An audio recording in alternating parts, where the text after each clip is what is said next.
Exclusively on TalkTainmentRadio.com, the world's greatest radio.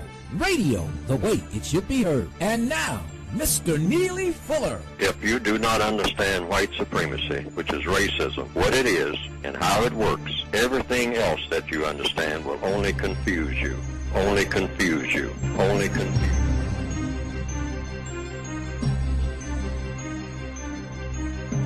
Good morning, and welcome to TalkTainmentRadio.com. TalkTainmentRadio.com. We go where you go on the world's greatest radio, and you are now in touch with the compensatory concept with Mr. Neely Fuller Jr. I am your co-host, Mr. Bobby, and this is radio the way it should be heard. First show in 2017, and let me introduce Mr. Fuller, still learning. And while we're introducing him, Mr. Fuller has two books. And we're going to have Mr. Fuller give you the title of the two and how we can get to the books. Mr. Fuller? Hello? Yes, sir. Yes, I need a little more amplification. Okay, is that better? I can hear you. Okay. I just want to make sure that people who are listening can hear. Yes, sir. Mm-hmm. Yes, sir. Okay. We introduced you as Still Learning, and we wanted to first start off this year talking about your two books, the titles, and how we can get those books. Well, the title is The United Independent Compensatory Code System Concept. Now, those words don't mean anything. That's a long title until you look into the book, and then the book itself in its initial phases will describe what those words mean. But just briefly, the words basically mean that people who are doing something, if people are interacting, one person interacting with another, they should be united in what they're doing. Now, that's not united with each other. It's united in what they are trying to do. In other words, they are on the same page, to use a cliche. So people should be. If they're going to cross a river, and it takes the unity of 3 or 4 people to get the canoe across the river, you have to have 3 people as a crew on this particular canoe. Otherwise, it's not going to be able to manage it very well. So they should at least have the unity that they will be in unison when they get in the canoe, and one person is not thinking about doing something else, going in another direction, or going in a direction where the other 2 don't agree with. They have to at least have an agreement that they are going across the river, directly across the river. So that's the unity part. But each person should be independent, united independent. That's what that means. Independent in what he or she is going to contribute to getting in the canoe and going across the other side of the river. And the word compensatory. You got the united, independent, compensatory. That's the fourth word. Third word, compensatory, meaning what? They are trying to get across the river. Why? Because they're not across the river. They're on this side of the river. So they're going to compensate for not being on the other side of the river by going to the other side of the river. That's all compensatory means. You are not where you need to be. So you're going to compensate to get where you need to be by going where you need to be. And then you have a code for doing that. The code is the oars, the tools that you're going to use, and the boat itself to get across the river. These are the ingredients. You have a code. And then you have a system for getting there, how you're going to use those tools to get there. The boat, the oars, the method for getting there. Who's going to row on one side, who's going to row on the other side, who's going to be at the front of the boat, who's going to be in the middle, who's going to be near the rear of the boat to kind of do some steering and whatnot. And that last part is a code system concept. Now, they had a concept of getting across the river. Now, that might be a kind of a raggedy way of me putting it, but I'm putting it that way to give that illustration about a boat going across a river to say this is true of any goal that people set. And the biggest goal that people should set among themselves, among the people of this entire planet, is to solve the largest problem on the planet. And the assumption, according to what I have written in the code book, is the largest problem is the system of racism, which means mistreating people, dominating and mistreating people based on color. That's all racism is. And it takes the form of this thing that we call white supremacy.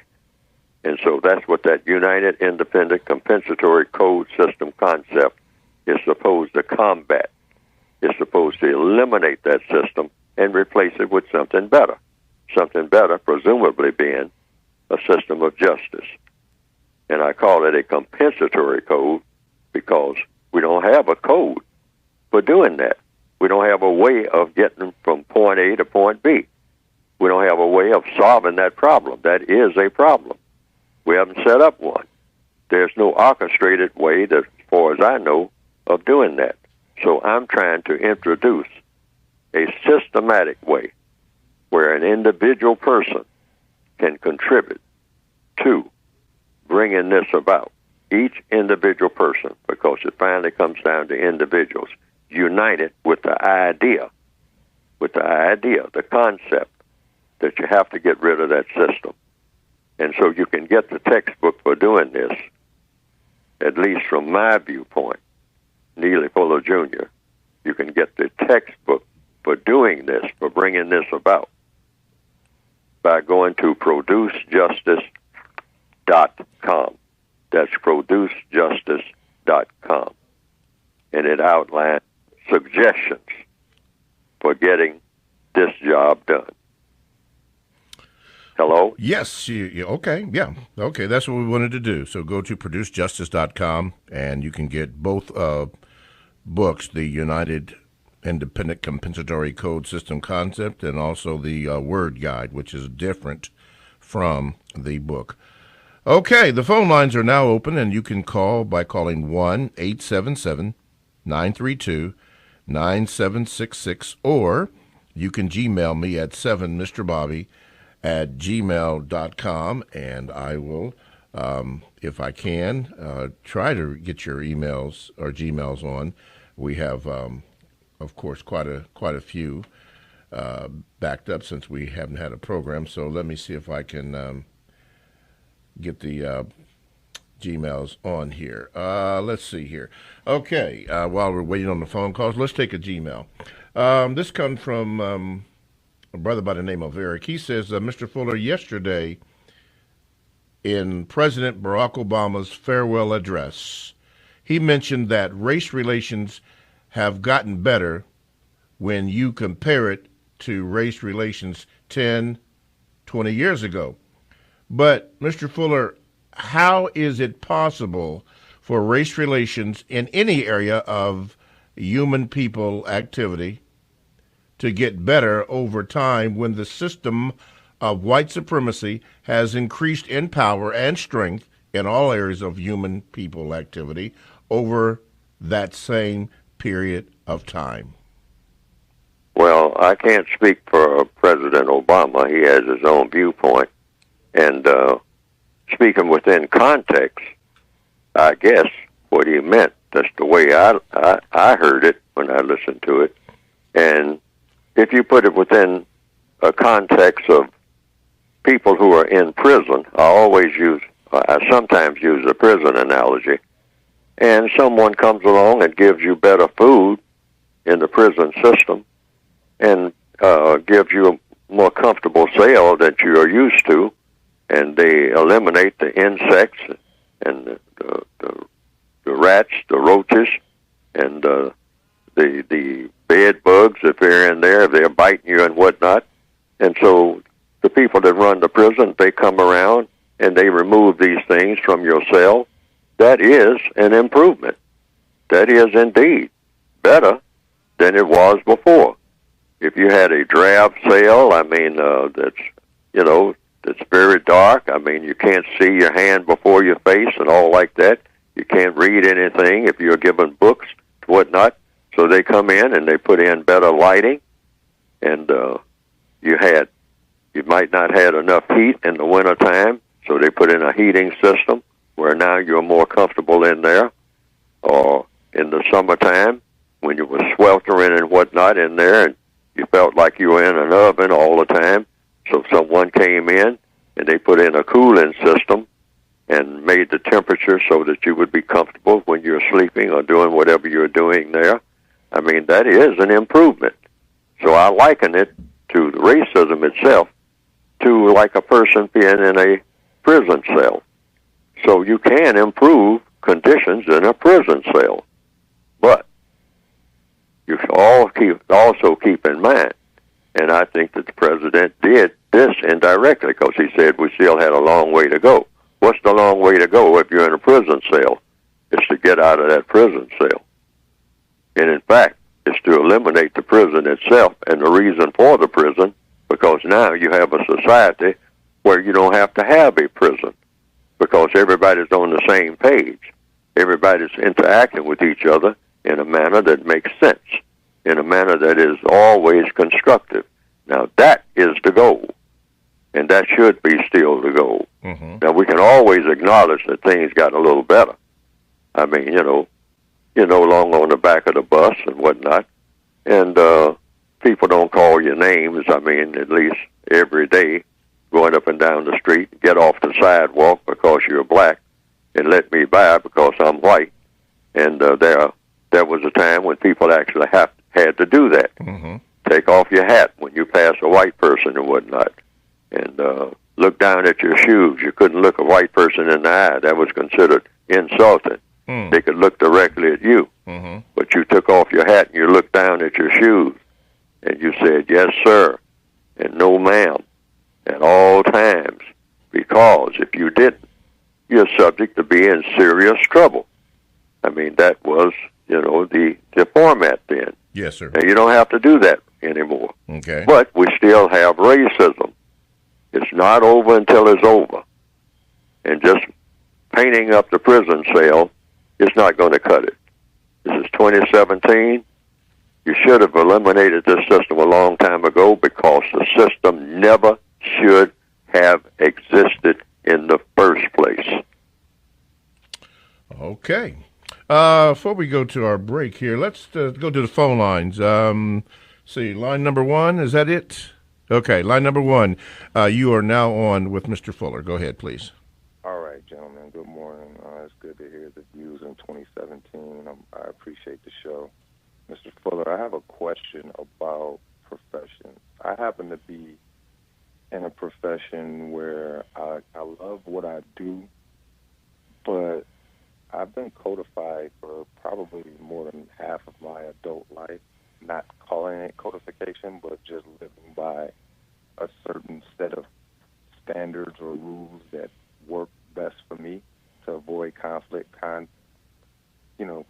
or whatever. But I currently work in a black barbershop as a barber, and I haven't always been a barber. I've been a barber for maybe about 5 years, and I find it to be terribly non-constructive other than the action of performing a haircut. That seems to be the constructive part. But when it comes to, everything else, it is totally crazy. And I'm actually in a larger barbershop where there's 11 guys, and me being the 11th. Okay. So my question is, what could be done? Hey, brother, can you speak up? I was told to ask you, can you speak up? All right. Okay, go ahead. Is that better? Is that better now? Is that better now? Is that better? Can you hear me better? Can you hear? Okay. Yeah, that's good. Okay, I'm sorry. So bro. what could be done to reach black barbershops, and how should they be restructured to pretty much be more codified and be more constructive?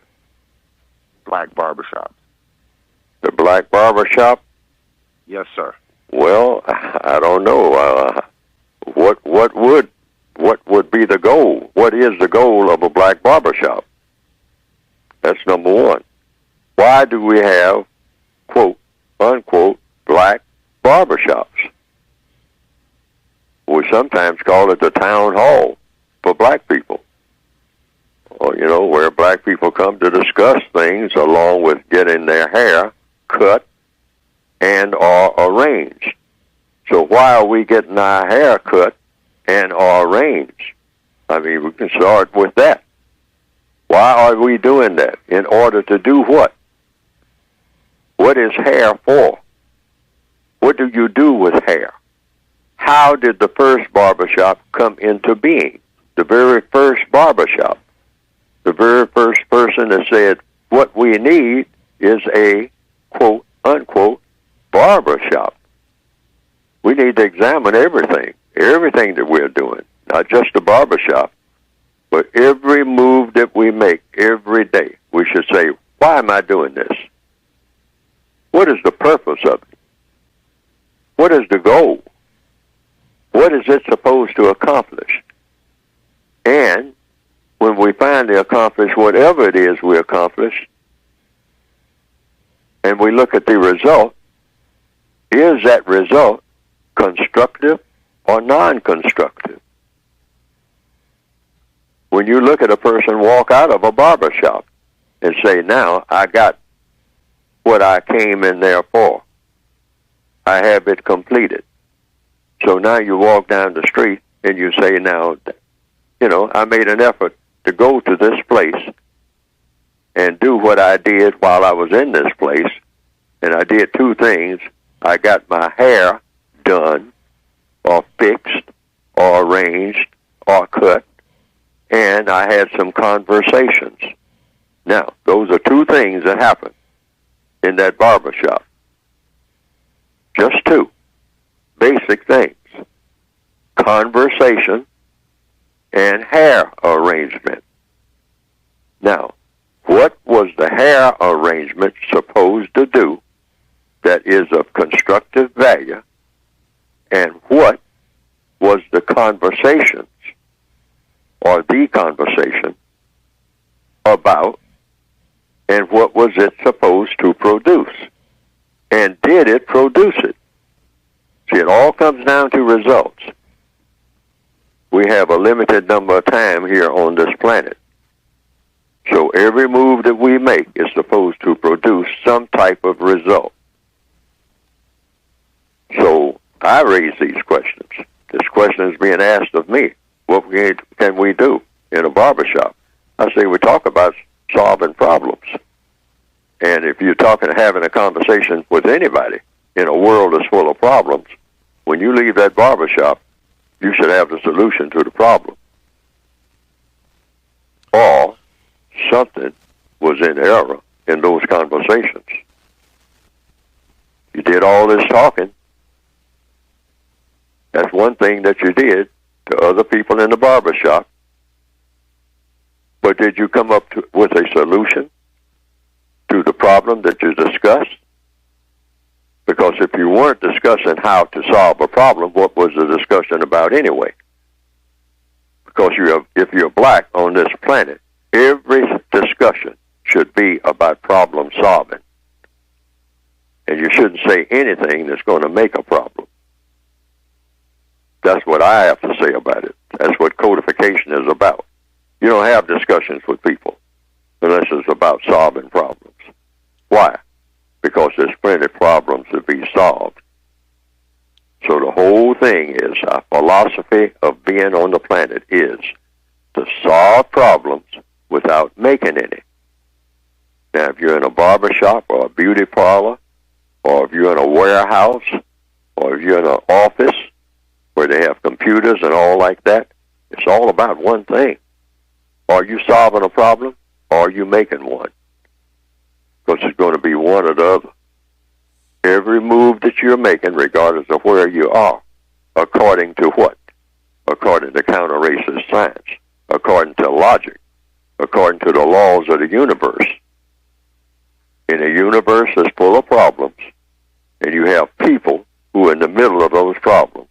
Those people who are in the middle of that universe of problems are supposed to be solving those problems. That's universal logic. So it doesn't make any difference whether it's in a barbershop or whether it's on a dock and you're loading materials. you ask yourself, these materials I'm loading up on this ship, are they going to solve a problem or make one? And so somebody says, hey, Mac, what's in those boxes we're loading up? They say, oh, these boxes are full of vodka. Well, does vodka solve problems? Or does vodka make problems? There's no such thing as in between. It either does or it doesn't. One or the other. Okay. Talktainment Radio is a 24/7. Hello? Hello? Is anybody there? Yes, sir. Mr. Fuller, can you hear me? Hello? Okay. Hello? Yes. Just a minute. Mr. Fuller, can you hear me? Can you hear me now? Okay. Am I on the air? Yes, you are on the air. I don't hear anybody. Yes. Wait a minute. See, can you hear me now? Okay. Is the equipment working? Yes. Hello? Okay. There we go. Yes. Okay. Did anybody hear me at all? Yes. They heard. Yeah, they heard you. Yes. Okay. All righty. Now let's go here. Talktainment Radio. TalkToMeRadio.com is a 24/7 no-charge worldwide broadcasting facility that have hosts delivering on various topics such as news and lifestyle, sports, health, wellness, religion, and politics. Now, here are several that I would like to share with you. One is called The Senior Agenda. This is Libby, and it's your time to travel. Now, here's what you can do. You can go to our website, and under the programs, you can get the scheduled times, and you can also get information on what the shows are about. And that'll be real good for you. We're going to have you do a little bit of homework. TalkTainmentRadio.com. That's radio the way it should be heard. The call-in line is now open, and you can do so by calling 1-877-932-9766. This is Mr. Bobby, your co-host on the Compensatory Concept with Mr. Neely Fuller. We are developing a topic as we go along. And you can Gmail me, too, by the way, at 7, the numeral 7, Mr. Bobby, Bobby, at gmail.com, and I'll put it in the rotation, and the staff will bring it up to me. While we're waiting on the next call, we have a Gmail. This comes from JR. He says, greetings, Mr. Fuller. What should be the compensatory coded response to the judicial court decisions to murder committed by suspected racist soldiers and or suspected white supremacists such as Dalen Roof or George Zimmerman? Oh, what should be the codified response to a person that murders somebody? Yes, that's what he's saying here. That's the question. What should be the compensatory coded response to the judicial court decisions to murder committed by suspected racist soldiers and or suspected white supremacists such as Dalen Roof and George Zimmerman, etc.? According to what I've written, the suggestion that I've made in the code book is that any person, anywhere on the planet at any time, who willfully and deliberately, and the last term, unjustly, in other words, you willfully and deliberately, meaning it's something that you intended to do, not an accident, something that you willfully and deliberately intended to do, and that is you culminated that intention by killing someone, taking someone out of this world, taking that person out of this world, causing that person to cease to breathe, to cease to function, willfully, deliberately, and unjustly. You didn't do it in self-defense.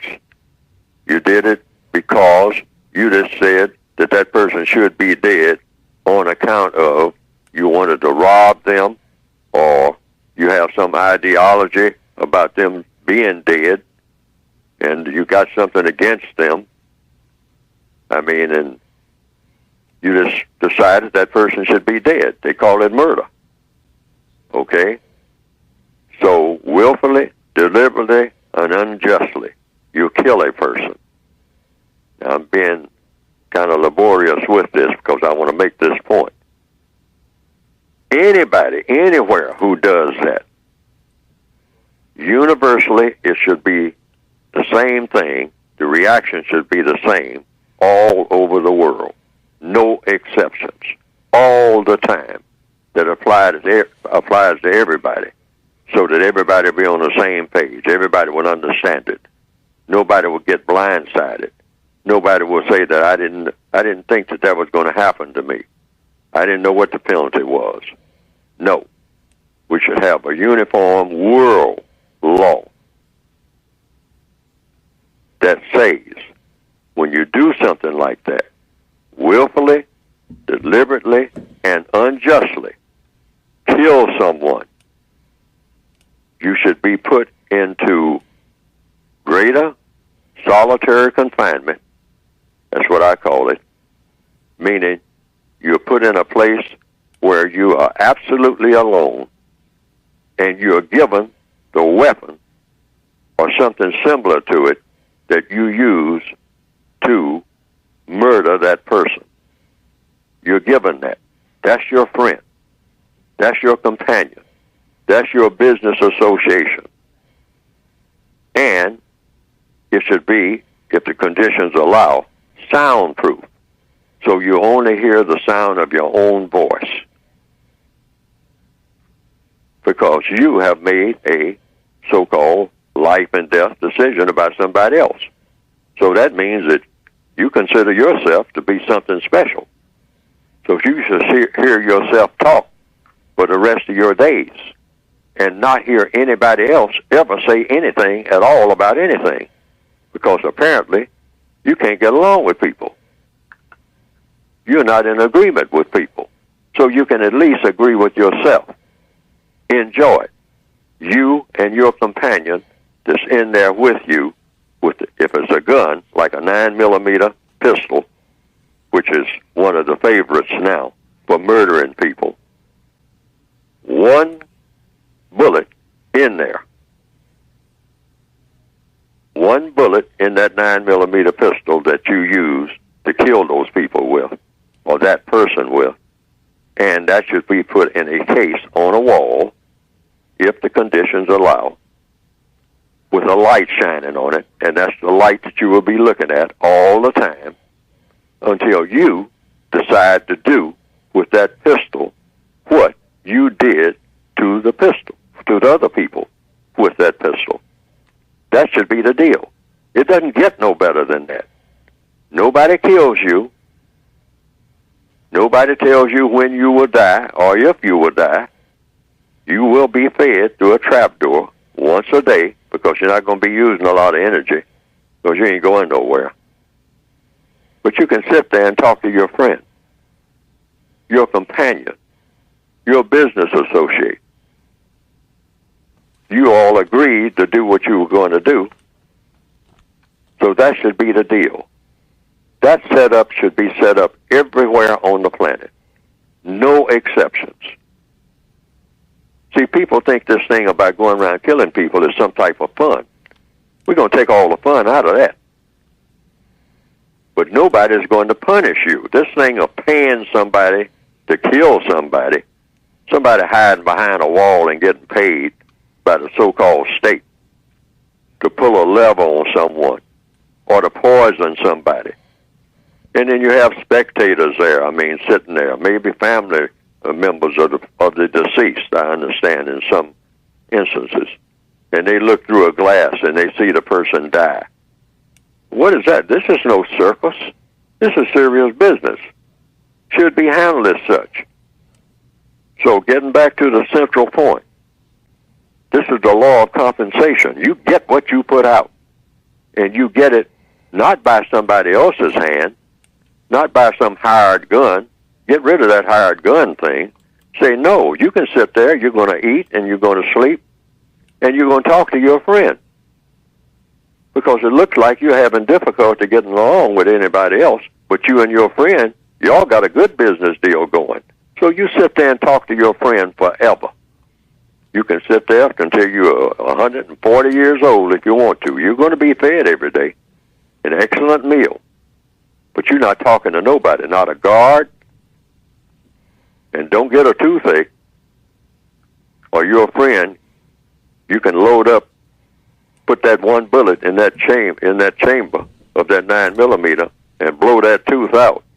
I mean, because that's the only way you're going to get it out. Why? Because the person that you kill can't do anything.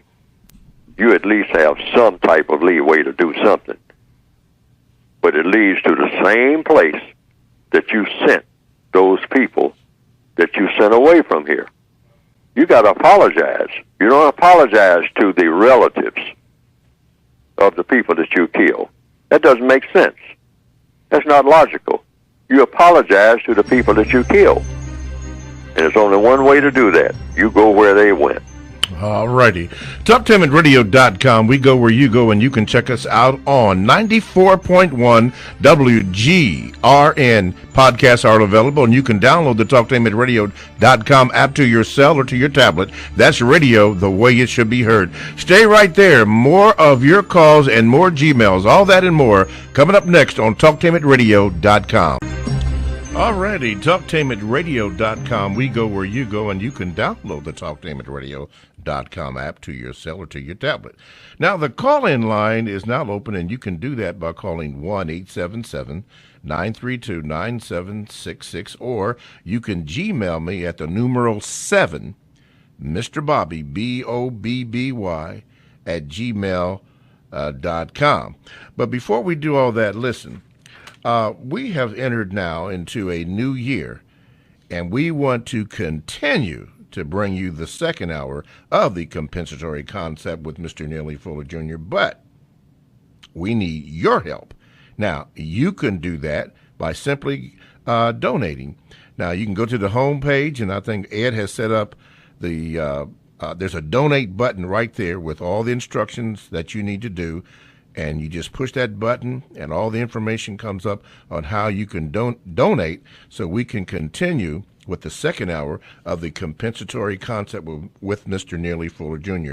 You guys did a beautiful job last year, and we want to, again, thank you for that. But here it is, a new year, so we desperately need your contribution so that we can continue to do the second hour, because you really love it and you really help this show go. So go to the homepage, TalkTimitRadio.com homepage, and you'll see a donate button, and you can donate to the compensatory concept with Mr. Neely Fuller. Yeah, that's radio the way it should be heard. This is Mr. Bobby, and the show is the compensatory concept with Mr. Neely Fuller Jr., and we're going to take your calls, which you can do by calling 1-877-932-9766, or you can Gmail me at 7mrbobby@gmail.com. Okay, we have a caller ready? Okay. Caller, you are now on with Mr. Fuller. What is your question? Hi, good morning, guys. How are you doing? Fuller, and good morning, Bobby. Good morning. Can you speak up a little bit? Yeah. Okay, all right, thank you. Can you hear me much better now? No, you need to speak up just a little more. Okay. Let me see if I can. Okay. Oh, Much better now. yeah. Can you hear him, Mr. Fuller? I hear everybody. Okay. Okay. All right. Okay. Good morning, Dr. Fuller. Happy New Year, and good morning, Bobby. Good morning. So it's a two-part question. One is very basic. Why do white men hate black men so much? And the extension of that question is, once I understand that answer, why, even if, like, for example, you guys just spoke about Dylan Roof, he killed women also. So it's not just black men they hate. It's like they just, even little children, given the history of the United States, they kill little children too. So that's one question. And the second question is about black people specifically. If racism and white supremacy is a global issue, if racism and white supremacy is a global issue, and it's systematic, it seems like black people know the solution, but are they lost? Are they lost and confused? Is it a lost cause? Are they hopeless and helpless and changing anything because they have no businesses? They have no. I mean, I'm trying to find a way to say this in a short version, but basically, nothing has changed. Basically, as far as economics, all the 9 areas that you spoke about, there's no advancement. There's no improvement, and when I see things that's going on, it's like there's so much division, so much fighting back and forth. Okay. It's like, are they ever going to get it together? Let's have Mr. Fuller answer the first question first. Mr. Fuller? If I understand the question, why do white people do what they do where black people are concerned? I think that's the question. Why do we interact the way that we interact? White people interact with black people interact with white people, and it's not the correct form of interaction. Now, why is this? So, the best people to ask are the people involved. I react to what the white supremacists do because I was born in a system that said that I was the first person who was born to be mistreated. On account of what? On account of I was the incorrect color. Or rather, if I'm the correct color, I'm the correct color for a person who is born to be mistreated. That seems to be the philosophy of the system of white supremacy. Yon goes a person with color in his skin. Make sure he's got color in his skin now. So we'll walk up to him and look him over and see if he's got color in his skin. If he has color in his skin, put him on the mistreatment list. He's eligible to be mistreated. That's what racism is. You have people who are eligible to be dominated and mistreated by people who are not of that color. He's the incorrect color. Or if he's the correct color, it's the correct color of a person who is supposed to be mistreated. I mean, that's just the way it is. That's what racism basically is. So the question is, why do white people act the way that they do toward black people? Well, in a system of white supremacy, it's because this is what the system calls for. Hey, you have people who are eligible to be mistreated based on color, and those people are what you call black, red, yellow. Anybody who has color in his or her skin is eligible to be mistreated. Mistreated by whom? By anybody who is classified as white. And that's the deal. So, if you're going to replace that system with a better system, what would that system be? Well, you can think of a lot of systems that you can replace it with, but you don't want to replace it with something that turns out to be somewhat the same thing. You want something completely different and better, and something that is constructive, and something that isn't designed to mistreat anybody. And that would be a system of what? Justice. So that's the main thing you just focus on. Justice. And what is justice? I had to make up a term for that that's in the textbook for victims of racism, the compensatory concept, and that is it's 2 parts. Justice is part 1, guaranteeing that no person is mistreated. And part 2, guaranteeing that the person that needs help the most gets the most constructive help. Now, what's the process for doing this? I think this is the other part of the question. First of all, you ask white people when you talk to them if you're on a, if they're willing to talk. You don't do it unless they're willing to talk. Otherwise, you're going to get an argument. The argument's going to escalate maybe into a fight. And that's not what you want. You already have a fight going. So you don't want that. You don't want to escalate the fight and the hostility. The person has to agree to talk. So people usually want to talk about the things that they want. Everybody wants to do something. So you just simply ask, what is it, sir, if it's a black person talking to a white person, what is it, sir, what is it, ma'am, that you do not like about me? And don't help them with the answer and don't argue with the answer. listen for the answer. Listen carefully, because they might have a reason that is constructive. It might be something about you that nobody should like, including you. Okay? So listen for them to tell you. And this applies to every black person, every non-white person on the planet, talking to a white person, and it applies to every white person. And we can settle this thing. I mean, but we have to be honest with each other. What is it you don't like about me? And why is it you don't like it about me? And should you not like it about me? See, it might be 24 questions right behind that first question. Okay. Is it in it? I mean, and both of you go back and forth just like that. See, all problems can be solved through the process of questions and answers. But if everybody's just standing around shamming like we do every day on jobs and everything else, everybody's pretending, people laughing and whatnot if things ain't funny and all that. We need to stop all that foolishness and say, let's be business-like. This is a business. The business of being on this planet is a business. Sent here, we're all sent here by a creator. We're supposed to be serious about serious things. So let's get serious about how to solve this race problem, and we can do it through the process. I mean, overnight, really. In 15 minutes we can do it. Just by sitting down and everybody being honest and no shouting and name-calling and all that type of stuff. Just find out what it is that people like, what they don't like, and why. And then say, okay, let's look at this thing that you don't like about me and see if there's anything to it. Maybe it's something that you don't like about me that maybe you should like, because it's very what? Constructive. Everybody's supposed to like anything that's constructive. All right? All right. So we'll take all the emotions out of it and go that way. Okay. TalkTameAtRadio.com. We go where you go, and you can simply download the TalkTameAtRadio.com app to your cell or to your tablet.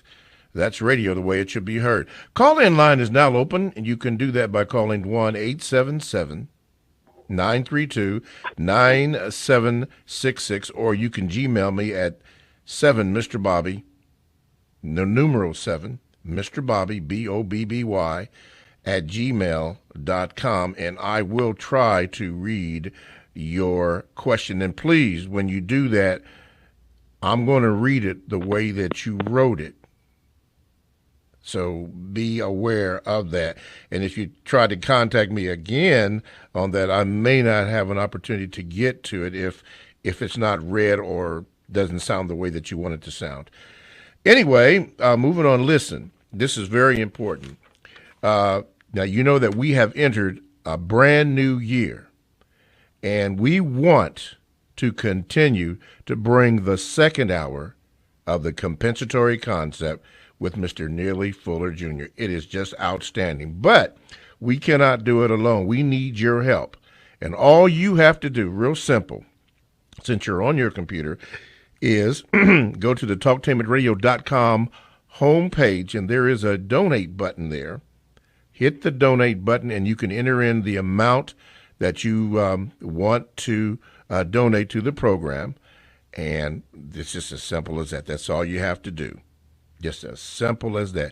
You asked for the second hour. It's on, and it's been very good. A lot of calls, a lot of Gmails.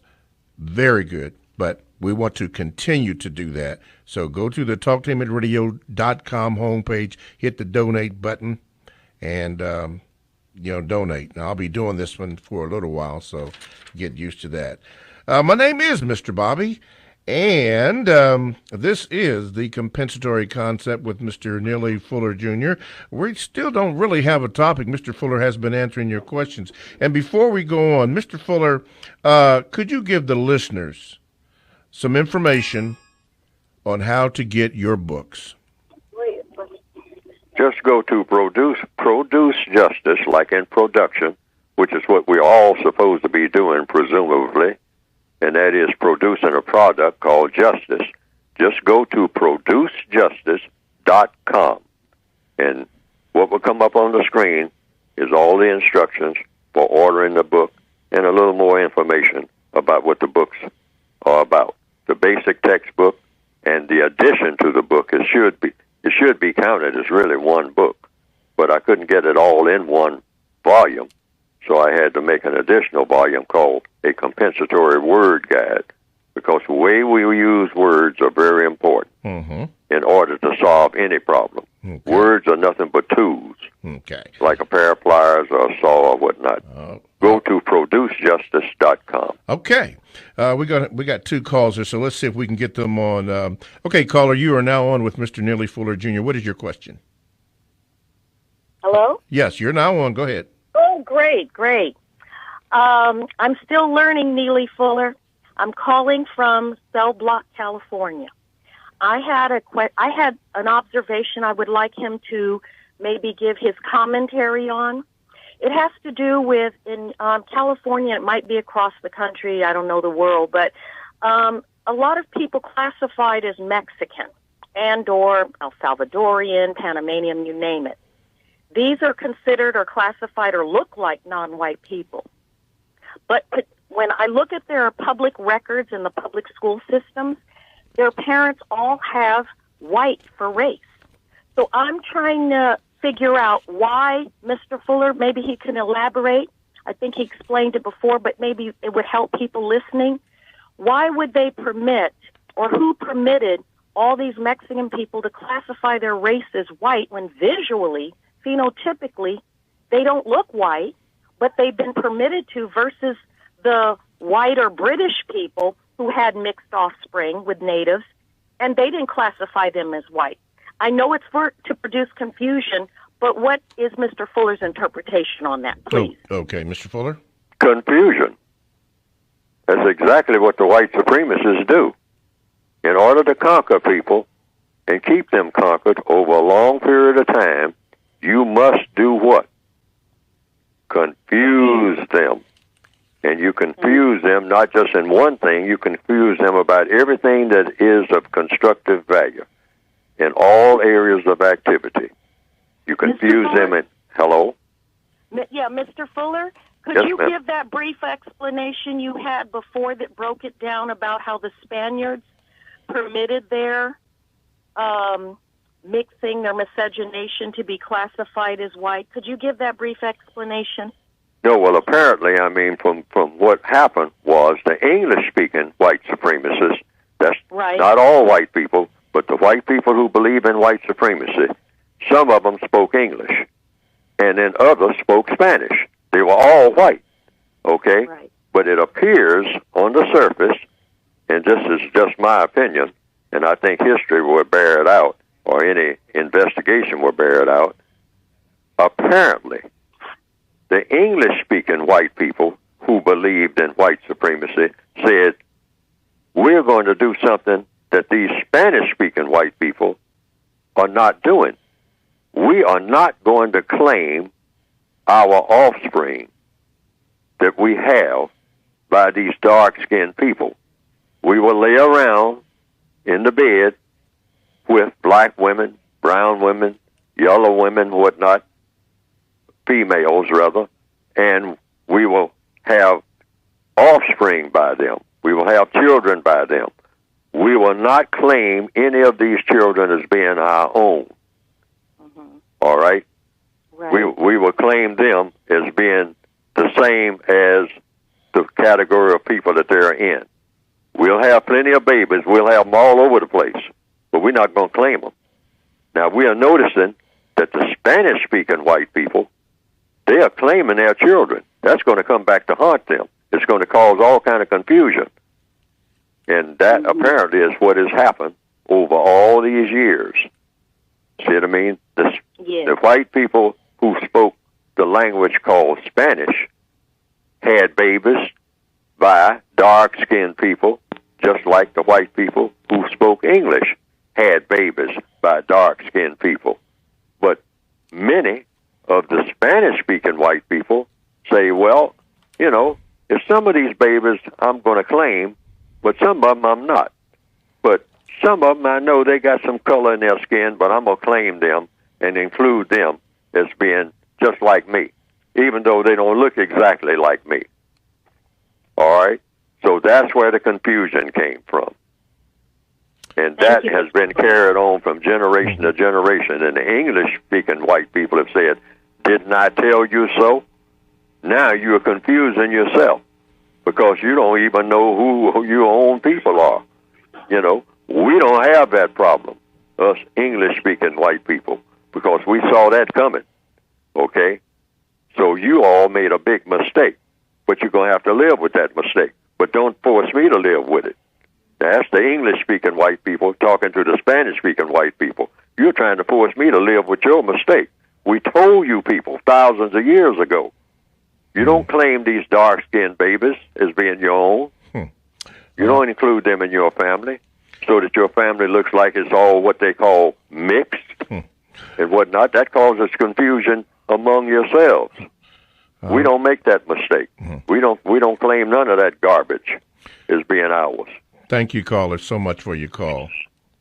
Mr. Fuller, going back on the first question that was asked about Dylan Roof and George Zimmerman, the person wanted to know is not how to respond to the murder, but I guess the person was questioning the decision made by the judicial court. They wanted your opinion on that. Opinion on the decision made by the judicial court on George Zimmerman, who killed Trayvon Martin, and Dylan Roof, who murdered the 9 people in South Carolina. They wanted your opinion on that. Not it says not how to respond to the murderer, but the decision made by the judicial court. Oh, well, people, that's what I mean. You have confusion in the courts. And so that comes down anytime you have confusion, if you're not being consistent. Now, that causes what? When you have inconsistency in the same or similar type situations, you have confusion. And so, therefore, anytime you have confusion, you're going to have what? Non-justice. So that's what that's all about. I mean, it's not helping to produce justice. We're always supposed to be in the process of producing justice. That's why I gave that illustration, that long illustration, earlier in this conversation this morning about what the universal reaction should be. I don't call it a penalty. I call it compensation. That's the law of compensation. You get what you put out. All these gangbangers out here and all like that, I mean, you know, maybe I shouldn't use that term. I mean, get into name calling, but people who like to kill people, more or less for fun or for profit or whatever, robbing people, stealing from people and killing them in the process. I mean, that's something that shouldn't be done. You should negotiate with people. I mean, not rob them and whatnot. And you should ask the people that have something, you know. That's how you get something. You don't rob anybody. That's something the white supremacists believe in doing. Robbing. Going all over the world, just robbing. Taking people's everything. Going through the village and tearing up everything. You know, and then raping the females and carting off everything. They've written all kind of novels about it, all kind of history books about how much of it they did. And then they teach the people that they conquer to do the same thing. Well, we should be out of that business altogether. You don't rob anybody of anything. You know, you put a gun on a person and say, I will take what you have, and I'll kill you if you don't give it to me. Now, what should happen to you, you should kill yourself. You get what you put out. That should be, that's a no-brainer. You get exactly what it is that you put out. All righty. Talktainmentradio.com, the world's greatest radio. Radio the way it should be heard. Thanks for listening, and stay on the world's greatest radio. And now you are in touch with the compensatory concept with Mr. Neely Fuller Jr. I am your co-host, Mr. Bobby, and this is radio the way it should be heard.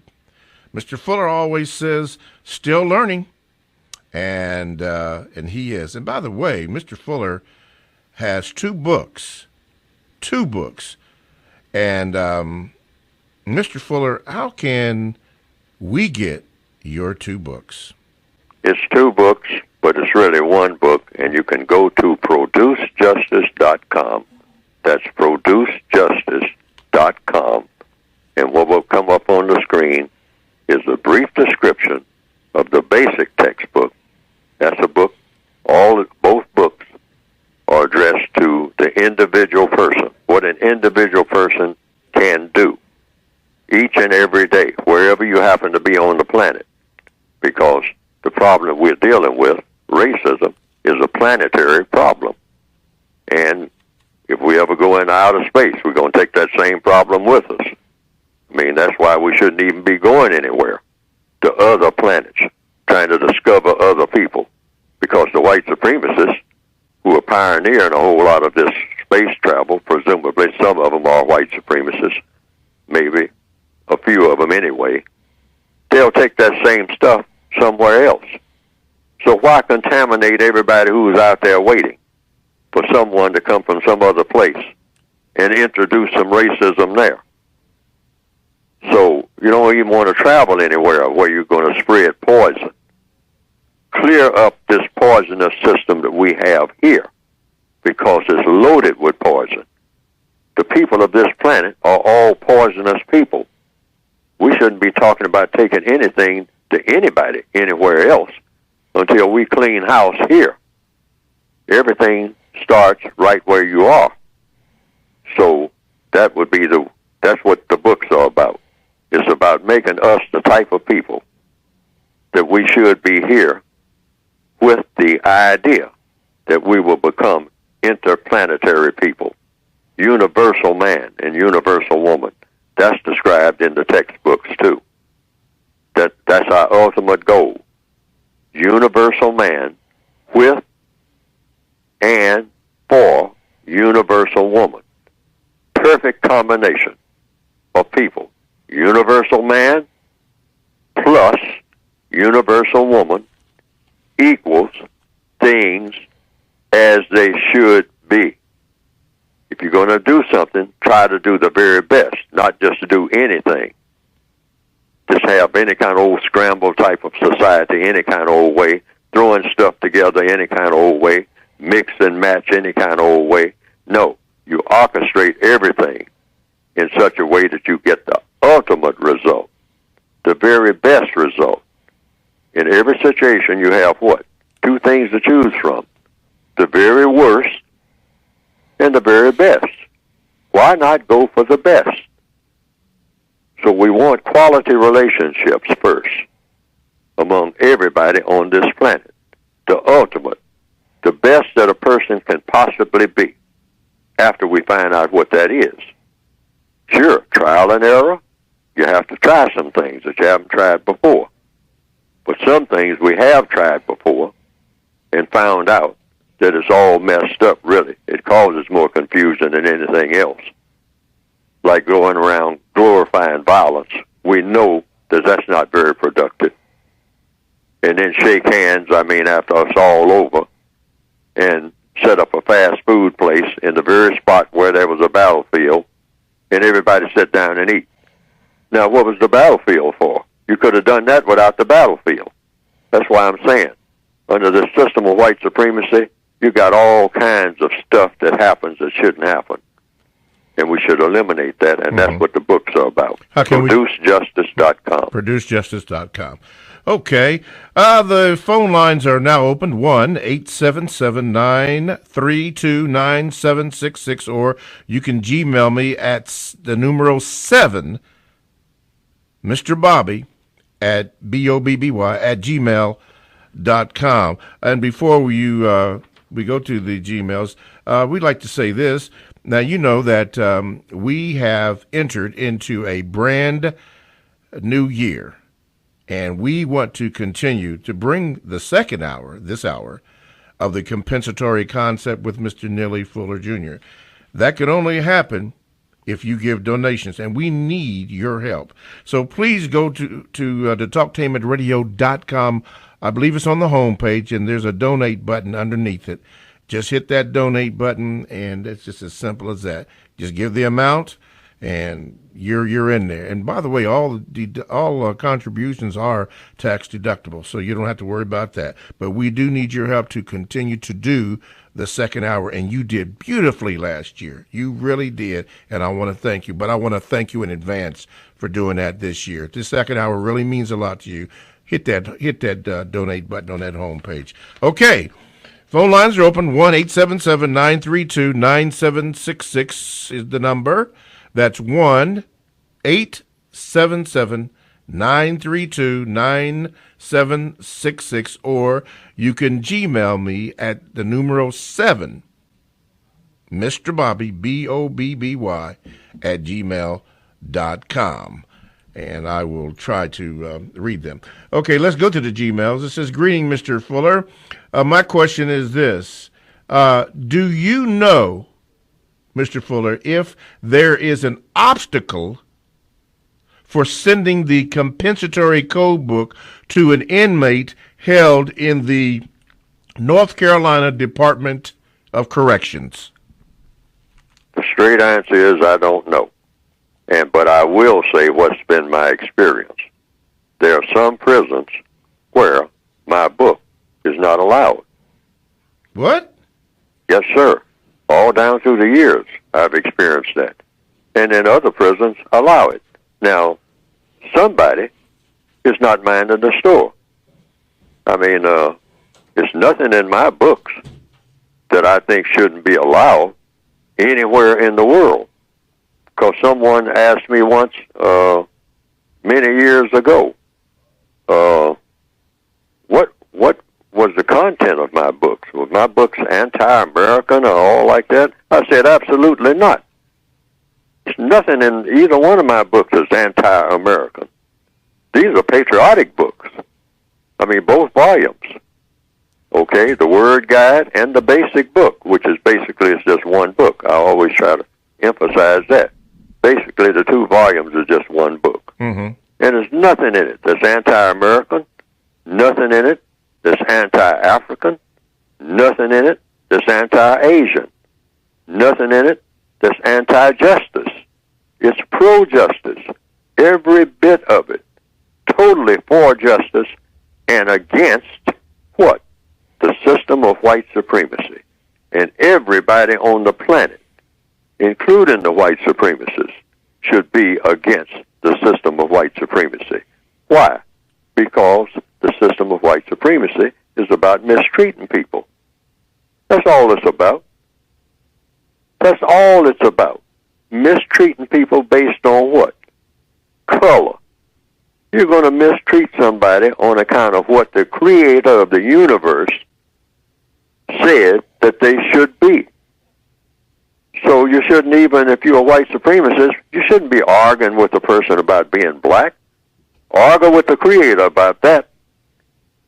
I mean, you got access. Many of you say that you got, access to the creator, that you pray, that you have religious institutions that get you in a direct line with the creator.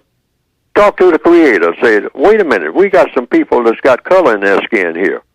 Why'd you put them here? What you put them here for? And some of the white supremacists have already answered that question. Well, you made these people for us to mistreat. Now, I don't think that the creator of the universe had that in mind. That's why I don't accept it. So to get back to the basic question about my books, yeah, in a prison or anywhere else, they should be there because we are all in a prison, really.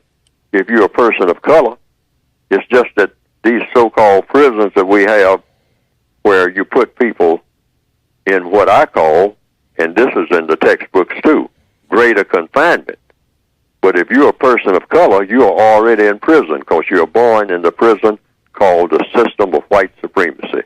It's a world prison. Mm-hmm. We're all born in it. And in that world prison, they put us in smaller places called prisons. In the prison, because when inside of a prison, you have prisons. And also inside of what we call prison right now. Like, someone mentioned a prison in Missouri or someplace. In that prison, you have what? Another prison. A smaller prison called what? Solitary confinement. All right? See, so you have prisons within prisons within prisons within prisons. Yes, sir. But the greater prison is the system of white supremacy itself. Okay. All righty. Let's go to the phone lines. Can we get that? Okay. To the phone lines. Okay. You are now on with Mr. Neely Fuller Jr. What is your question? Is this line one? You're on. Go ahead. Speak up. Mr. Fuller, this is Ross Wadada here in San Francisco. I absolutely agree with you about the color system, about how they take the light-skinned one and place him above the darker one, the Hispanic people.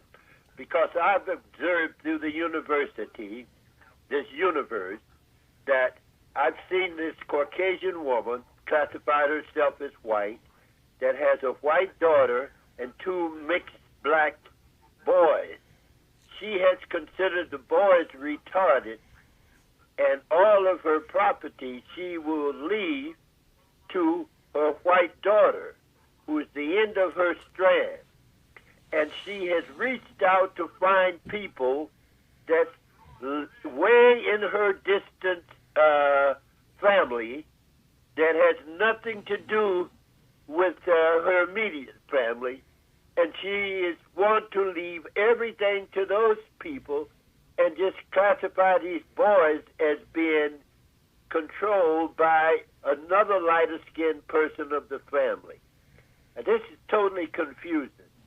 And I think this confusion starts when we go into the supermarket, and in the supermarket they speak to us with hostility. Hi, how are you? And if we answer, we are agreeing with them. But when you just look into space and don't say anything and let them come to themselves, knowing that they care nothing about how you feel. So my question is, Mr. Fuller, is it true that these people have set us up in a quandary, in a total confusion, and we haven't been able to figure out the confusion? Okay. Starting with that church, having those people killed there in North Carolina. Those people thought that Jesus was coming into the church. Okay, let's let Mr. Fuller answer that. Mr. Fuller? The answer is yes. In all 9 areas of activity, the white supremacists took a look at the entire world and said, hey, now, in order to really control all these dark-skinned people, you got to stand over them every day with a gun or a knife or something to make them do what we want them to do. But there's also another way to do it, a grander way, a more efficient way, the best way. After we get a little bit of control over them, we talk to them. Now, but when we talk to them, we have to talk to them in such a way that we confuse them, because we have found out, even among our own people, that if you can confuse someone and you can dominate them, if you can confuse the person that you want to dominate, if you can confuse that person, you can dominate that person as long as that person is confused. Once that person gets to the place you can't confuse them, you got a problem. All right? So in all 9 areas of activity, the white supremacists took a look at the entire planet and said, we are going to spread confusion among all of these dark-skinned people wherever we go. We're going to first go in with the gun, all right, and do a little killing and whatnot. But at some point, we can't keep that killing up. If we're going to dominate them, we just can't kill them all and all like that. So at some point, we got to say, wait a minute, let's stop all this killing. Let's quiet down and come to some kind of agreement.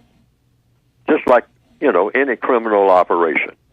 All of the, the organized criminal crime people, at some point, they stop all the shooting in the street and whatnot, all the hits on people, and they say, hey, wait a minute. Let's all the mobs come together and let's have a conference. So they did that. But they did that with their potential victims. people that they were going to continue to victimize. So they used that same technique, and they did it in all areas of activity. They did it in economics, in education, and they're still doing it, in entertainment, in labor, in law, in politics. Tell you what I'm going to do in politics, promise them everything and give them nothing. In law, in religion, for sure, confuse them in religion, keep them all confused in religion. Religion is something, what? A strong belief backed up by action, all right, with some type of deity that you look up to and whatnot. You definitely got to confuse them when it comes to religion if you're going to dominate them. Always have them eating out of your hand when it comes to religion. You let them slip away from you when it comes to religion, they're going to slip away from you in economics and education and everything else. So you got to make sure that you dominate the things that they really look up to. You dominate and steer that the way you want it to go, and the way you want it to go is straight to you. Okay. And in the next area of activity, sex. You got to dominate their sexual comings and goings. If you're going to dominate any people, you have to know what their sexual habits are. And you have to orchestrate what their sexual habits are going to be. How many babies they're going to have, all of this. What's going to happen to the babies. What those babies are going to be taught and how they're going to be taught. And among the dark-skinned people in 2017, and way back before then, the white supremacists have said in the sexual area, confuse them to the max. See to it that those boys do not have any type of masculinity at all. Make them walking eunuchs so that they are attracted to each other or to other males. See to it that all of those dark-skinned people, as many of them as you can collar, are like that.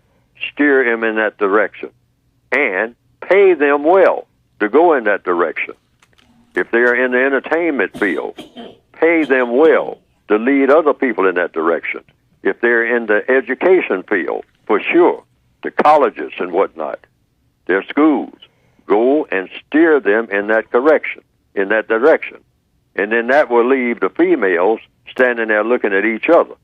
And since they are just standing there looking at each other, and they don't have any males around, and the males are all gone because the males are all chasing each other, then the females will start chasing each other. Now we got what? We got maximum confusion. Yes. All right? And we were glorified. We are paraded up and down the streets. And then in the war section, well, it's all war. And we have won the war, so we don't even have to worry about that, because all the rest of it is war anyway. Yes, sir. We have made war on these people. They are conquered people. We got them eaten out of our hands. Let's keep it that way. Wow. Talktainment Radio is a 24/7, no-charge, worldwide broadcasting facility that have hosts delivering on various topics such as news and lifestyle, sports, health, wellness, religion, and politics. Now, here are several that I would like to share with you.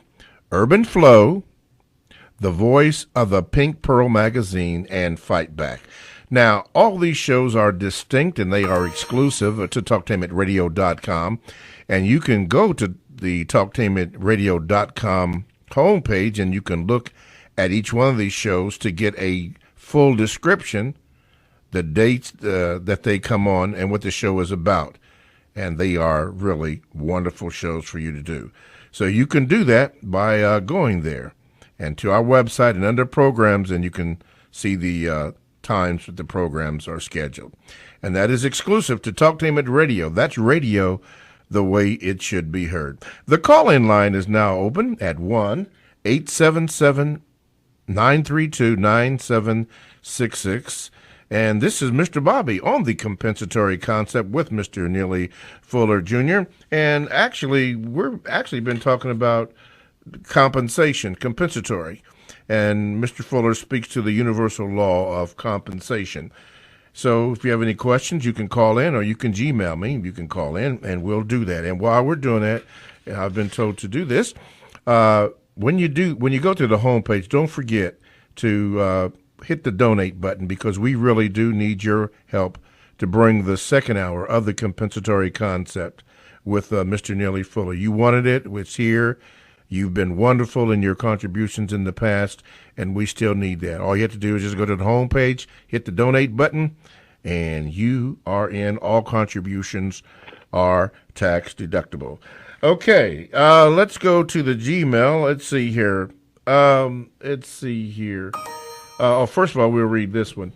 This is from a brother in New York City, and he just says this, Mr. Fuller: while I may not celebrate the holidays as the masses, I am thankful and beyond grateful for the life of the life the Creator has given me. Imperfect though it may be, I am most thankful for beacons of light such as yourself, Mr. Fuller, and the ever humble master teacher in the form of you, Mr. Fuller. May the Creator bless and keep you and yours. I thank you, for that observation, because we it's just a pleasure to be able to do this with Mr. Fuller. Okay, let's go here. Mr. Fuller, I have a question. It says here, let's see here. Mr. Fuller, is it logical to be scared/afraid of all white people as long as we are in the system of racism, white supremacy? The answer is yes. If the white person is able to be a racist, that white person may be one. So you have to be cautious. When you approach any strange situation, and we are strangers, we are among white people are among us, but here it is, 2017, we are uncomfortable around each other. And we kind of, sheepishly kind of laugh and whatnot. Black people do a lot of laughing when we're in the presence of white people. I notice that, nervous laughter. Or it's out-and-out hostility. Sometimes black people, being afraid, sometimes being afraid of somebody brings about, a hostile position. So sometimes when white people are trying to be friendly, well, black people will just bristle up and whatnot. What are you up to? And we don't know how to act around each other. I mean, it's a freakish situation. I mean, everything about it is just flat out freakish, period. And it's so freakish, it's so, you might call it, use a cliche term, a slang term, off the wall, as they used to say in the old days, that here it is, 2017, and just looking out the window this morning, I'm seeing evidence that we just take for granted. Like school children, black school children, not a white one among them, all coming in groups from this direction, from that direction, all in little clusters, all walking individually, but all black people coming from one direction, or they're coming in groups from different directions. And then you look somewhere else, and you see all white people. These are people going to school. We call it school. Now, this is the future. They are learning. But the first thing they learn is that in the big cities, you got all these black people, young black people, cursing each other out at an early age on their way to quote-unquote school, saying derogatory things to each other before they even get to the school, not to say anything about how they're going to act when they get there. And then you see, 2 blocks away, white children in clusters getting off of a bus in another school, and you ask, this is 2017? Why is it that they are going to different schools in clusters, little by little.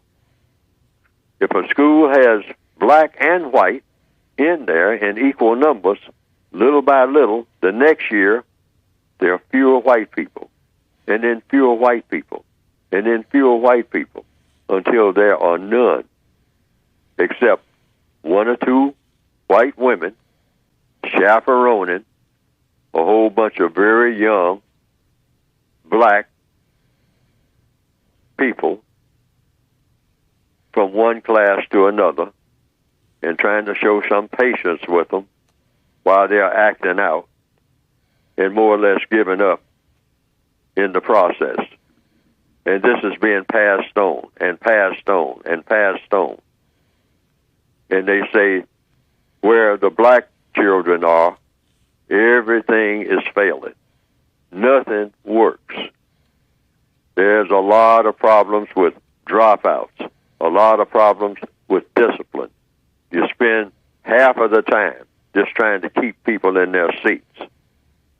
And then over 17 blocks away, you got all white with a few black people scattered among them, feeling ill at ease and laughing out of place and trying to be the jokesters in the class because that's the only way they can get attention. It's a mess. This is 2017. We're looking right at it. All of it comes under the title of a big mess. Not some of it, all of it. And it's because of racism, white supremacy. That's what it's called. In the education system. And then we wonder why everything is all messed up on the south side and west side of Chicago. It's being breeded intentionally. And we're standing there looking right at it each and every day. It comes right out of our own houses over and over again. And this is 2017. Happy New Year.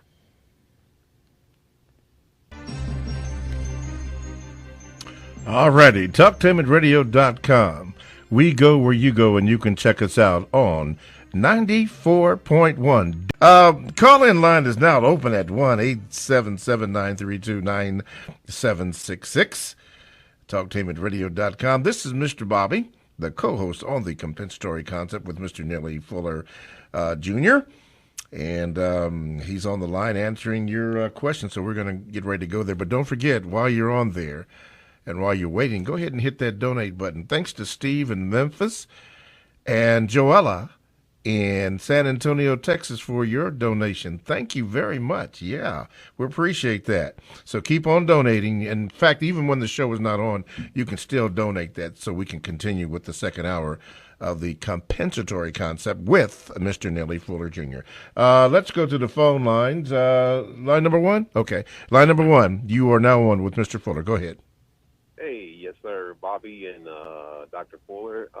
Okay, Dr. Fuller, I want to talk about marriage in this country because most people in the United States who are married think that they are operating within the divine will of the Creator.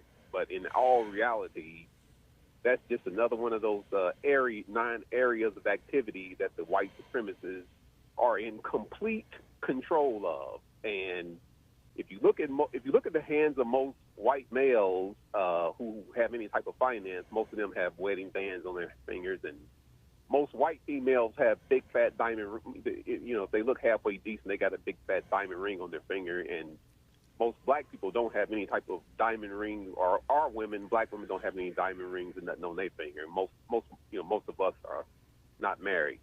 So, he tells us that him being married is all about, God and all this and that. The first question I ask is, where did that diamond ring that Donald Trump's wife have, $5,000 diamond ring, where did that diamond ring Donald Trump's wife have on her hand, where did that come from? And here's my answer. Back in the day, back in the 70s, I don't know if they still do this, but back in the 70s and 80s, the black South Africans, the living conditions They lived in cardboard shacks with no running water, no sewage facilities. And what was the working conditions of these black South Africans? They worked in those diamond mines over 12 hours a day for less than $2 an hour. And when they came out of those diamond mines, their rectum was thoroughly searched, and their cavities in their mouth was thoroughly searched to make sure that they're not hiding any diamonds. And from what I've heard on other talk shows this year, they said that now they're starting to make them work in those diamond mines naked. So he tells us that him being married is all about God. Give me a break. Because in all reality, Dr. Fuller, marriage in this country is nothing more than a contract between you, your spouse, and the state, so that the state can recognize that you and your mate are a union. That's it. Don't have anything to do with no God. I'd like to hear your response about that. All right. Thank you so much, caller, for your call. Mr. Fuller? Well, I think everybody should take into consideration on the VGQ, Victims Guarantee Qualification, everything that the caller said. Take that into consideration. Examine it.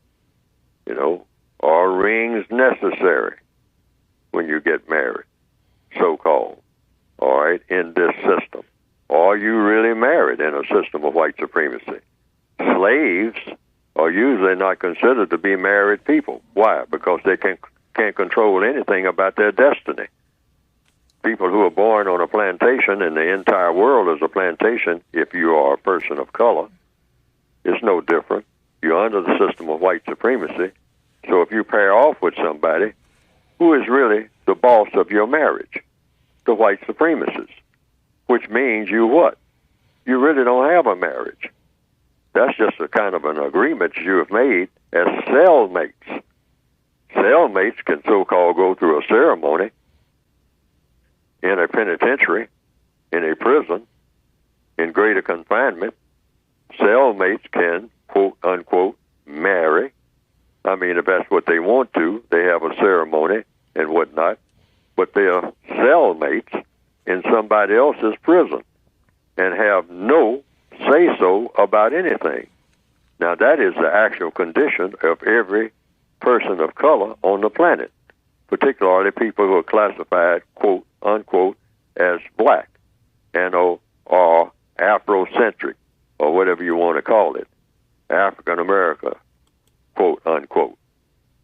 All people in that category, for sure, along with the other non-white people, directly and indirectly, are under the system of white supremacy. So victims of racism are not married, even though we can go through the ceremonies. I've done it and whatnot, but that's just a ceremony. You're really not married. Why? Because you are subject to an opposing force, to a force that says you are nothing, to a force that says you are eligible to be mistreated.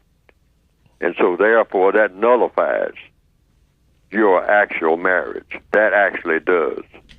And so if you want to spend a whole lot of money on rings, because that was mentioned, I would say because of reasons, in my opinion, that have been cited by the caller. I mean, the people that suffer from those rings being made, just stop buying them. You don't necessarily have to have them. You know, I know a lot of ladies will say, well, I got to have that ring. I got to have me a diamond ring and whatnot. You got to have it because somebody told you that. A lot of black people went through ceremonies on their own, and we're always saying we should do something on our own, but we never do it. They just jump the broom. In the old days, just bring a broomstick out, and they hold hands, and both of them in unison jump the broom. I now pronounce you man and wife, or two people who decided to jump the broom. That's what the deacon, who appointed himself as a deacon from the little church down the road, that's what he called himself. He said, and I now pronounce you that. And it's a done deal. And the white folks up there in the big house, they really didn't care because they know they're running everything anyway. You're going to be back on their job tomorrow anyway, after the ceremony. So what? Wow. So that's where that term "jumping the broom" came from. Wow. That's what I've been told. Yes. And when I was coming up, I mean, I heard that, sometimes people would ask, Mr. Bradley and Miss Agnes, are they married? And somebody would say, well, they are and they aren't. They jumped the broom. Yeah. Okay, now I guess now I know. Let's go to Gmail. Okay. It says here, Mr. Fuller, what is the best way to teach young offspring, and it says children around 5, for example, about the system of white supremacy? What's the best way to do what? It says, what is the best way to teach young offspring, children around 5, for example, about the system of white supremacy? You don't teach them anything about the system of white supremacy at that age unless they ask questions at that age. At that age, they're most likely not to ask questions. But anytime anybody asks you questions, they are ready to learn. And that's the time to start telling them. Young people do ask questions. Young people are curious. Now, in the old days, a lot of older black people who were embarrassed about our condition, they didn't want to answer questions about our weaknesses, about our condition. So they would say, shut up, boy, you ask too many questions. There's no such thing as too many questions. All problems in the universe are solved through the process of questions and answers. And when a person asks a question, they are ready for the answer. Even if they don't like the answer that they get, they're ready for the answer because they asked the question. That's the nature of questions and answers. And that's the best time to teach anybody anything. Wait for the person to start asking questions.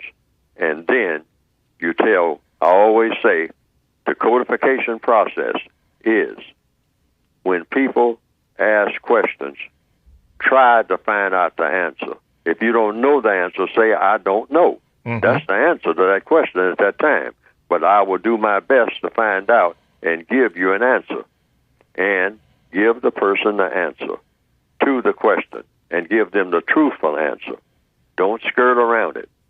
But there's no such thing as too many questions, or don't shut a person down from asking questions. Mm-hmm. Yes. I noticed that you said a couple of times on today's program that you didn't know, and that's okay.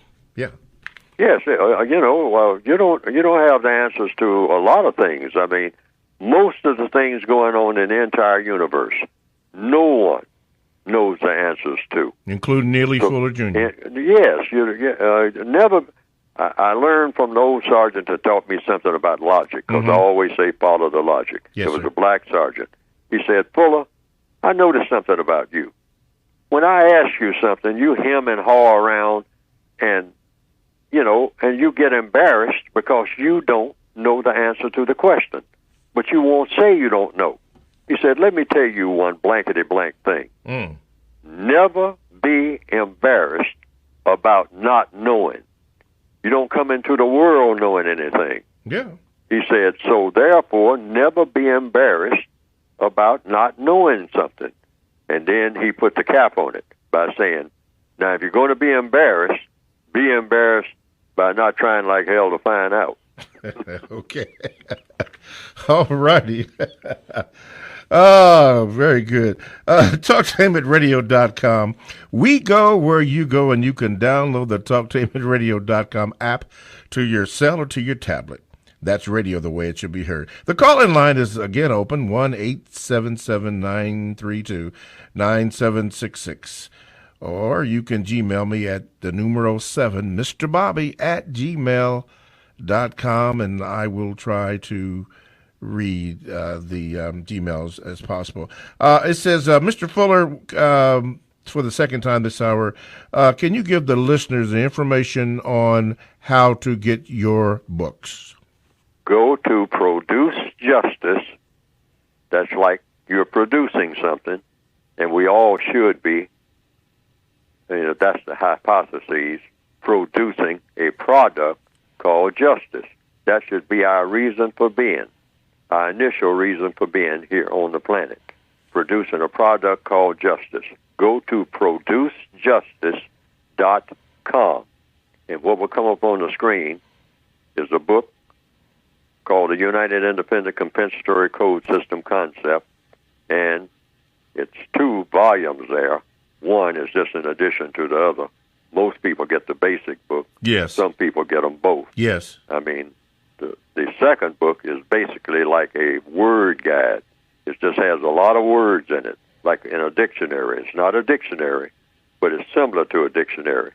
And it tells you what to look for when people use certain words that you use, certain words that you don't use, certain words that when other people use them, you ask dozens of questions, or maybe 2 or 3 questions. But you ask a number of questions, and it gives illustrations of the questions to ask when other people use words. Because under the system of white supremacy, the white supremacists use a lot of words that are very vague. In other words, you think you understand what they're saying.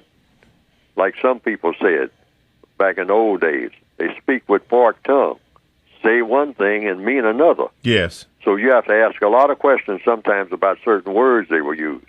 Like, let's take, for instance, now this term is not in the textbook because this term is something that recently came up.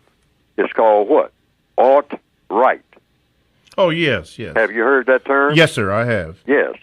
And so when a person starts using a new term, ask for a definition, and ask for a definition that you can clearly understand. Now, the white supremacists will sometimes give you a definition, but when you walk away, you will say, wait a minute, he gave me a definition, or she gave me a definition, but I don't understand the definition. I mean, the definition is vague. So what you do is go back and talk to that person again. Yes. Hey, will you tell me in language that I can understand exactly what you told me before? Because I didn't get it before. They say, well, I explained it to you. See, that's part of that double talk thing. Yes, sir. Yes, See, sir. they'll wink at each other when you walk away because they said, hey, I gave him a definition, but the definition that I gave doesn't make sense. But he doesn't know that. Yeah. But he thinks that it makes sense. And he'll probably catch on maybe about 2 weeks later. But after that, the contract is signed and it'll be too late. It'll be too late. All right? Yes, sir. So you have to always watch that. So you can get these books by going to producejustice.com. Okay. All righty. And don't forget, hit the donate button on the homepage for talktameradio.com so we can keep the second hour of the compensatory concept with Mr. Neely Fuller Jr. on the air. Okay, let's go. The phone lines are now open, 1-877-932-9766, or you can Gmail me, the numero 7, Mr. Bobby, BOBBY, at gmail.com. Let's go to the Gmails. Prentice wrote, Mr. Fuller, the psyche of non-white people is constantly under assault. The language we speak is full of negative associations with the color black, contrasted with positive associations with the color white.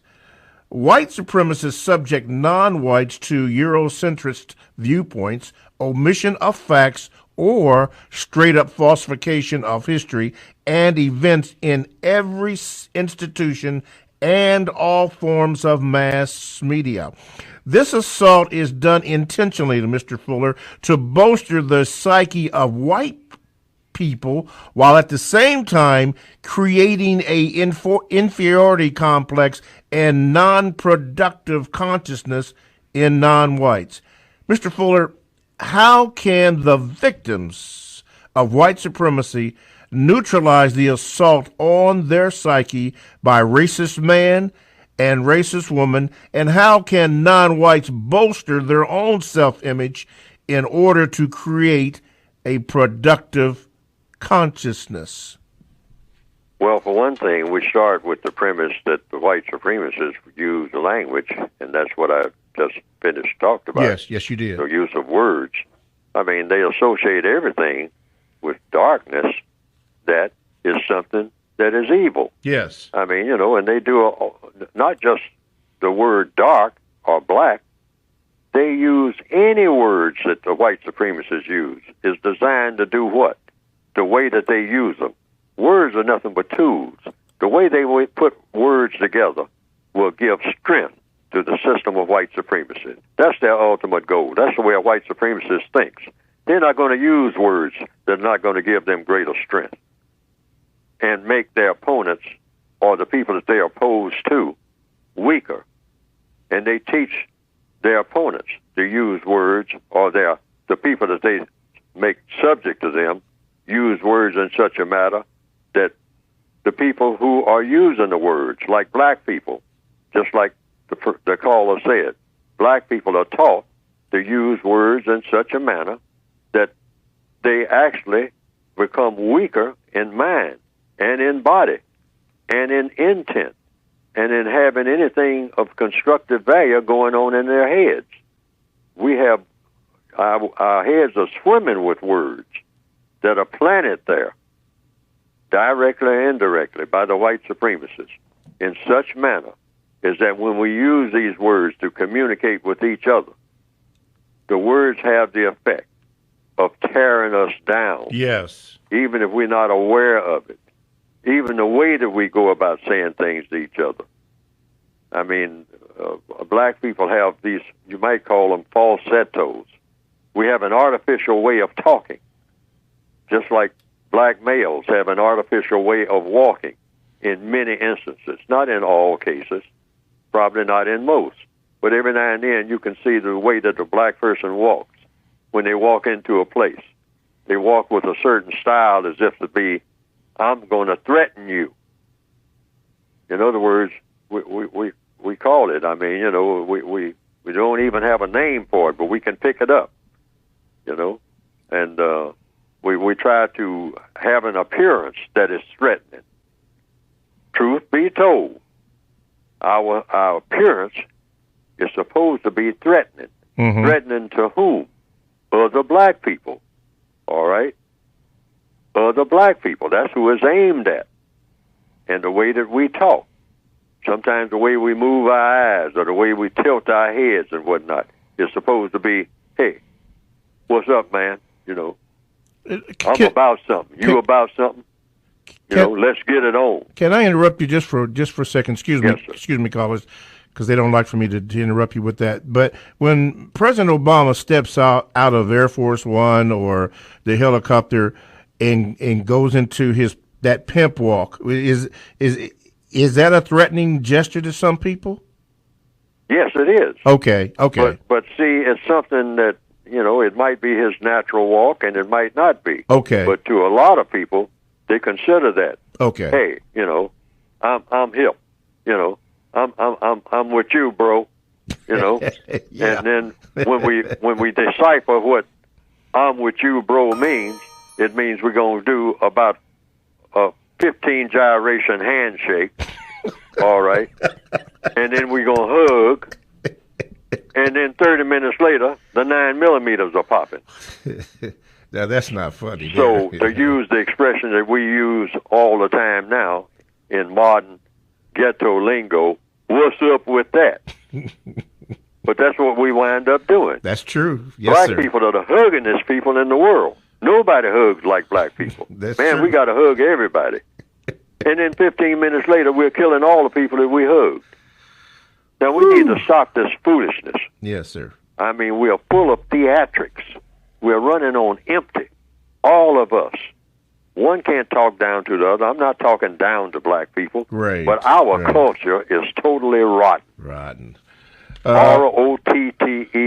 And I mean that. Mm-hmm. Because you can't pick out no part of it that you would wish on anybody. Okay. If you are a person that believes in anything that's halfway decent. Okay. The final Gmail that we're going to do today says this. Actually, it's a continuation. He says, this is Prentice, he says, to my knowledge, Mr. Fuller, there is no white supremacist code book, yet they are able to successfully train enough white people in their code to establish, maintain, expand, and refine a global system of white supremacy. It seems logical to me that once identified, non-white people should employ the white supremacist method of training in order to more efficiently teach the counter-racist code to non-whites. How do the white supremacists teach white people their code?